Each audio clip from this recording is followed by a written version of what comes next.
ಸರಿಗ ರಾಜ್ಯದಲ್ಲಿ ಸಿಎಂ ಆಗುವಂತ ಚರ್ಚೆ ಜೋರಾಗಿ ನಡೀತಾ ಇದೆ.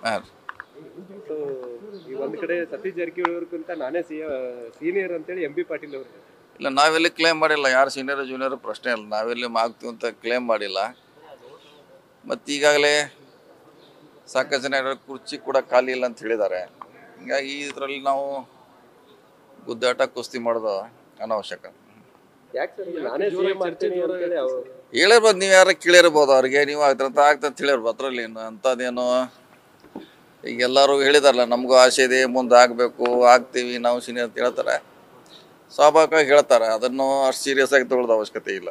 ಬೆಳಗಾವಿಯಲ್ಲಿ ಒಂದು ಜಾಹೀರಾತು ಪ್ರಕಟ ಆಗಿ ಸರ್, ಏನತ್ರ ಮೋದಿ ಅವ್ರ ಫೋಟೋ ಇದೆ, ತಾವು ಸಿಎಂ ಆಗಬೇಕು ಅಂತ ಅದರಲ್ಲಿ ಉಲ್ಲೇಖ ಆಗಿದೆ. ಎಲ್ಲ ದಿನ ಹಾಕೋರು ಹಾಕ್ತಾರೆ. ಏನು ಒಂದು ವಾಟ್ಸಪ್ಪಲ್ಲಿ ಬಂದರೆ ಇಡೀ ರಾಜ್ಯದ ಅಭಿಪ್ರಾಯ ಆಗೋಲ್ಲ. ಯಾರೋ ಒಬ್ರು ಹಾಕಿರ್ತಾರ ಕುಂತು. ಸೊ ಅದು ಬೇರೆ ವಿಚಾರ. ಮುಂದಿನ ಸಿಎಂ ಸತೀಶ್ ಜಾರಕಿಹೊಳಿ ಅಂತೇಳಿ ಸಾಕಷ್ಟು ಸ್ಟಾರ್ಟು ಹಂಗೆ ಎಲ್ಲ ಕಡೆ ಮಾಡಿದ ನಾವು ಆಗ್ತಂತ ನಮ್ಮವ್ರು ಹಾಕ್ತಾರೆ ಅಷ್ಟೇ. ಬೇರೆಯವ್ರು ನಾವು ಆಗ್ತಂತ ನಾವು ಆಗ್ತಂತ ಚರ್ಚೆ ಅಷ್ಟೇ. ರಾಜ್ಯದಲ್ಲಿ ಅಂಥ ಪರಿಸ್ಥಿತಿನೂ ಇಲ್ಲ, ಸನ್ನಿವೇಶ ಕೂಡ ಇಲ್ಲ. ಮುಖ್ಯಮಂತ್ರಿ ಸಿದ್ದರಾಮಯ್ಯ ಇದ್ದಾರೆ, ಅವರೇ ಮುಂದುವರಿತಾರೆ. ಸರ್, ವ್ಯತಿರಿಕ್ತ ತೀರ್ಪೇನಾದರೂ ಬಂದರೆ, ಸಿಎಂ ಬದಲಾವಣೆ ಆಗುವಂಥ ಪರಿಸ್ಥಿತಿ ಬಂದರೆ ನಿಮ್ಮ ಹೆಸರನ್ನೇ ಮಂಡಳಿಗೆ ಇದೆ. ಇಲ್ಲ, ಈಗಂತೂ ನಮ್ಗೆ ಬರೋಲ್ಲ. ಸಿ ಎಮ್ ಅವ್ರು ಇರ್ತಾರಂತ ನಮಗೆ ನಂಬಿಕೆ ಇದೆ. ಸೊ ನೋಡೋಣ, ಕಾದು ನೋಡೋಣ ಏನಾಗುತ್ತೆ. ಅವರೇ ಇರ್ತಾರಂತ ಆಸೆ ಇದೆ ನಮಗೆ. ನೋಡೋಣ, ನಾವು ಕೂಡ ಹೈಕಮಾಂಡ್ ಭೇಟಿಯಾಗಿದ್ದೀವಿ, ಹೋಗ್ತಾನೆ ಇರ್ತೀವಿ. ಡೆಲ್ಲಿಗೆ ಚರ್ಚೆ ಮಾಡ್ತಾ ಬೇರೆ ಬೇರೆ ವಿಷಯಗಳು ಇದ್ದೇ ಇರ್ತೈತಿ. ನೀವು ಮೊನ್ನೆ ಡೆಲ್ಲಿಗೆ ಸೈಲೆಂಟ್ ಆಗಿದ್ದಾರೆ ಸತೀಶ್ ಜಾರಕಿಹೊಳಿ. ಹಾಗೇನಿಲ್ಲ, ಇದು ಹೇಳಿದ್ವಿ, ಬೇರೆ ಬೇರೆ ಕೆಲಸ ಇರ್ತೈತೆ, ಹೋಗ್ತೀವಿ. ಎಲ್ಲದಕ್ಕೂ ರಾಜಕೀಯ ಕಲ್ಪಿಸೋದು ಅವಶ್ಯಕತೆ ಅಂತ ಹೇಳಿದ್ವಿ. ಸೊ ನೋಡೋಣ, ಎಲ್ಲರಿಗೂ ಆಸೆ ಇದ್ದೇ ಇದೆ.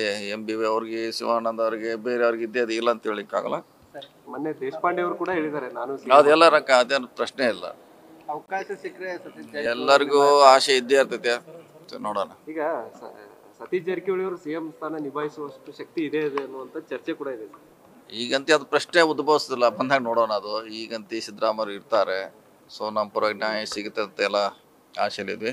ನೋಡೋಣ, ನಾಳೆ ಸಿಎಂ ಅವ್ರದ್ದು ಇದಿದೆ ಯಾರೇ ರವಾಂಡ ಹೈ ಕಮಿಷನರ್ ಬಂದಿದ್ದಾರೆ. ಇನ್ವೈಟ್ ಮಾಡಿದ್ವಿ ನಾವು ನಮ್ಮ ಬೆಳಗಾವಿ ಜಿಲ್ಲೆಗೆ ಒಂದ್ಸಲ ಬನ್ನಿ ಅಂತ. ಯಾಕಂದ್ರೆ ನಾವು 3-4 ಸರಿ ಅವರ ದೇಶಕ್ಕೆ ಹೋಗಿದ್ವಿ. ನಮಗೂ ಕೂಡ ಅಲ್ಲಿ ಭಾಳಷ್ಟು ಅವರು ನಮ್ಮ ದೇಶವನ್ನು ತೋರಿಸುವಂಥ ಪ್ರಯತ್ನ ಮಾಡಿದರು.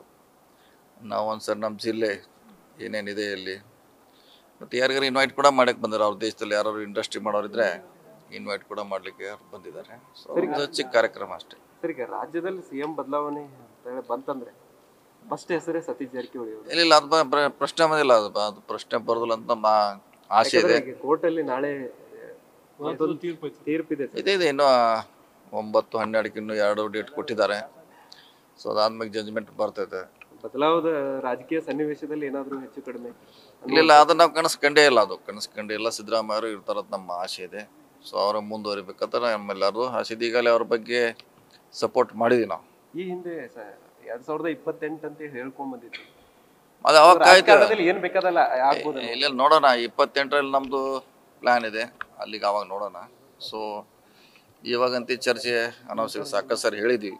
ಈಗ ಅದು ಪ್ರಶ್ನೆ ಬರ್ತಲ್ಲ, ಅದು ಸಿಎಂ ಕುರ್ಚಿ ಚರ್ಚೆ ಬಗ್ಗೆ. ಒಂದೇನಂತಂದ್ರೆ ಸಿಎಂ ಅವರು ಇದ್ದಾಗೂ ಕೂಡ ನಾವು ಸಿಎಂ ಆಗ್ಬೋದು ಅನ್ನುವಂತ ಈ ಹೇಳಿಕೆಗಳು ಎಷ್ಟರ ಮಟ್ಟಿಗೆ ನೋಡಿ, ಅದು ಯಾವುದೋ ಸಂದರ್ಭದಲ್ಲಿ ಬಂದಿರ್ತದೆ. ಅಲ್ಲಿ ಕೇಳಿರ್ತಾರೆ, ಯಾರೋ ಪ್ರಶ್ನೆ ಕೇಳಿರ್ತಾರೆ ನಿಮ್ಮವರು, ಮಾಧ್ಯಮದವರು, ಅಥವಾ ಅವ್ರು ಏನೋ ಒಂದು ಸಭೆಯಲ್ಲಿ ಏನೋ ಚರ್ಚೆ ಆಗಿರ್ತದೆ.